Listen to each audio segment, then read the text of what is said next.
In this video, I'm going to show you how to fit a bathroom mirror.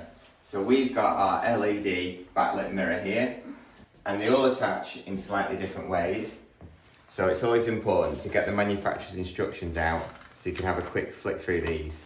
We've already figured out how this mirror attaches to the wall, and it's done by using these support bars. The first thing I always do is work out how these bars locate into the mirror, and then I can mark the correct position of the mirror on the wall. So these bars will slot in here like that, and then the mirror, these will fix to the wall, and then the mirror will slot over those bars. I always like to get some screws out. You can either use the screws that are provided, but these will actually be better for our application because we've actually got some plywood behind our plasterboard.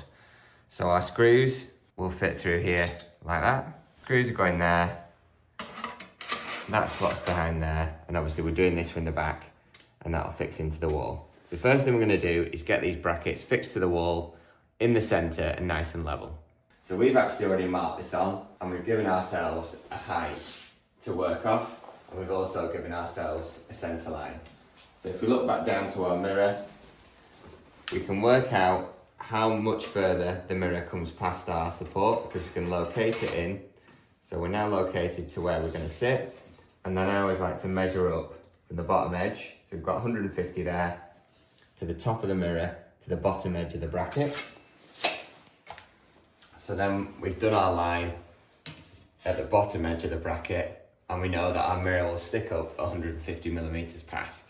We've marked a centre line, which is directly in between our two light fittings and right in the middle of our bathroom vanity unit. Our brace bar is exactly 640 millimeters long, so we've put a mark at 320 millimeters from the centre and 320 millimeters from the centre, and actually this central screw lines up perfectly in the middle.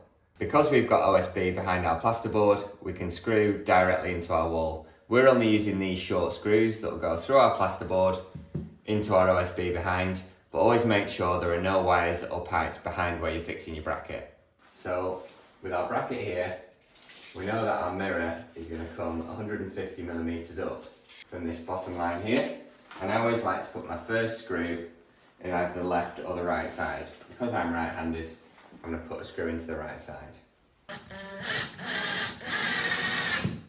I always like to fix my first screw into place, and then I like to put a spirit level on it and make sure that I'm still perfectly in line before attaching my second screw on the opposite side, and then I put my final screw in the middle to finish off.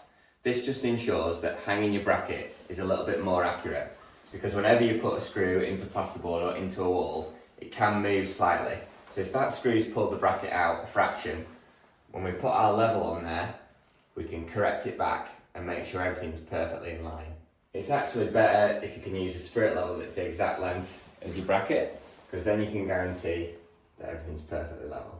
So we're really happy with that. The bubble's in the middle. We're going to attach our next screw. I always do my two screws furthest away from each other first. So we've marked the centre of our bracket. We also measured a height, so what we actually did was we clipped these two brackets onto our mirror, measured the distance between them, and again we've drawn our pencil line along the bottom edge of the bracket. So line up our bottom edge, line up our centre. We actually want this bottom bracket to be slightly below this line, because then when we hang our mirror, it will rest on the big bracket at the top.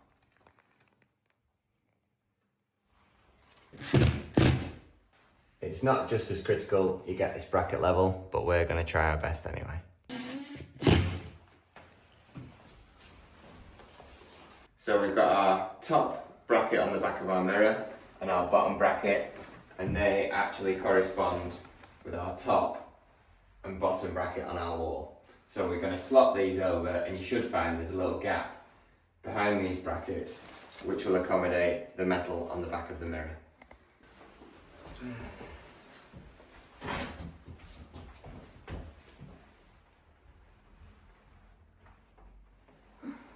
Sidewise, I need to come to you a fair bit. So gently, so that's it. Stop. Is your line gone? Let your line come down.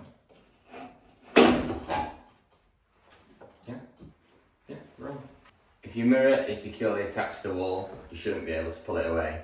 You need to make sure your mirror is perfectly in the middle or it won't drop into your brackets.